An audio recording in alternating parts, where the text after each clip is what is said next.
As you know, we had taken this matter to the Constitutional Court, where, on the basis of jurisdiction, it was said by the Constitutional Court judges that this matter should then be sent to the High Court, which is where we're at right now. We did state categorically that we're going to follow up on this matter. We then sent questions to the president, raising a number of issues as per his announcement. One of those being, when you're appointing this minister, is it a minister designate, or an acting minister? Over and above the fact that we stated that the judiciary, off the back of the announcement by General Mkonazi, was complicit and implicated. So how is it possible that you then set up a commission of inquiry, a judicial one in that case, when you know very well that the judicial commission of inquiry and the judiciary itself is in effect, complicit or implicated? Now, we're saying that this should be, by the court's rule, to be invalid, unconstitutional, because there is no need for you to then bring a judicial commission of inquiry where a judge is going to have to preside over matters that implicate your peers. So we're saying that this is unconstitutional. And also, this Madlanga Commission was supposed to have started on the 1st of September. What's interesting, and it's not just as a matter of coincidence, you can tell that this is quite well orchestrated and planned, is you would know that we were given this date of the 18th and the 19th, where our case is going to be presided over by a full bench of 3 judges. But the Madlanga Commission leadership, or whoever it is that is responsible for the admin and the setting up of this whole process, then decided a day before. Now, we're saying, if they want to uphold the rule of law and they want to ensure that this process is beyond reproach, such, decisions and the alignment of such a date before even the actual court proceedings take place, which is really 2 days, are very concerning, and they raise a flag. So we're saying that, this is more than anything else, an agenda behind how it is that they come on a date just 2 days, a day before, a couple of hours before. Do you have proof then of the idea that all of this is orchestrated when you look at the timeline? Because initially we were told the commission was not able to sit at the beginning of September because the Justice Department, which ultimately would have been responsible for sorting out the logistics, had not been able to meet the deadline then. And that's how we ended up with the postponement, which will result in the hearings beginning on Wednesday. If you're saying that is sinister, the process and the dates, do you have proof, or are we going on a feeling here? Well, the facts at hand are glaring, isn't it? Because, as you say, from the first, with them knowing very well that we have a case on the 18th and the 19th, of which they themselves, in terms of their commission, are in effect affected. Right. So for them to choose a date, because they, remember, handpicked the date. It's not a date that was just conjured up. They went and handpicked a date off the back of a date that was given to us of the 18th and 19th.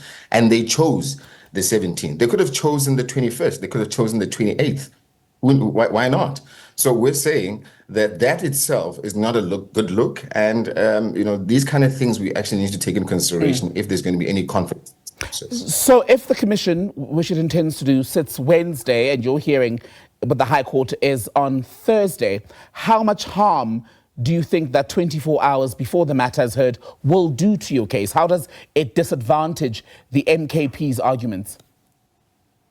I think that's a very good question. I mean, we could ask the same question to them. How much does it disadvantage the process if they've been able to wait for a good 16 days for them to wait until next week, Tuesday, for instance? I mean, it's an equal response and the same question that they would be asking us. We'd ask them, what's wrong with waiting for the outcomes of the court process, and then off the back of that, initiate this process? But I'm asking you then, because you've already said it's reckless to do so, and I'm trying to understand what harm it would do, because let's say the court rules in your favor, right, after the hearing on Thursday, they would only be 1 day into the process, so not a lot of ground would have been covered. How do you think you'd be disadvantaged by that?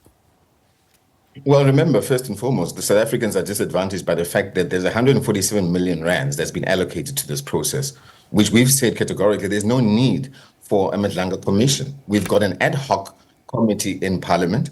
Parliamentarians are paid to preside over this, and more than anything else, more than competent, we believe, as lawmakers to preside over a state-owned department such as the police, and rightfully so, because we have oversight responsibility.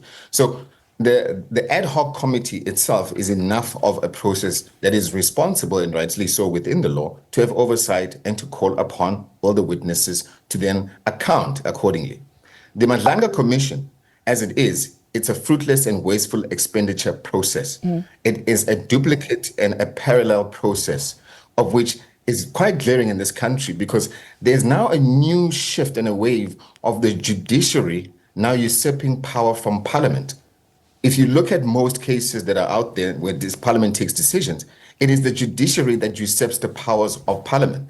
So what we're seeing now is that, is an element of the judicial sovereignty more than that a parliamentary process that is and should represent the people that elected members of parliament. Two things. You had taken issue at the beginning with the start of the process with Justice Madlanga, who was retiring at the time from the Constitutional Court, saying, how can he lead a process, and I'm paraphrasing here, that could possibly implicate colleagues, etc. He's now retired, so no longer a judge on the bench. Does that not deal with the issues that you had about the suitability then of a member of the judiciary leading the process? And secondly, on the issue of the ad hoc committee, how can you guarantee that it'll be a more credible process when we know from Parliament's own history, partisan divisions have often, in fact, interfered with the very credibility of ad hoc committees and their ability to produce outcomes that are acceptable? A case in point would have been the Ngandla matter, which ultimately ended up, in fact, in the court system, and Parliament was found to have been foul in the processing of that chapter. Well, let's not forget that judges are appointed by Mr. Phala himself.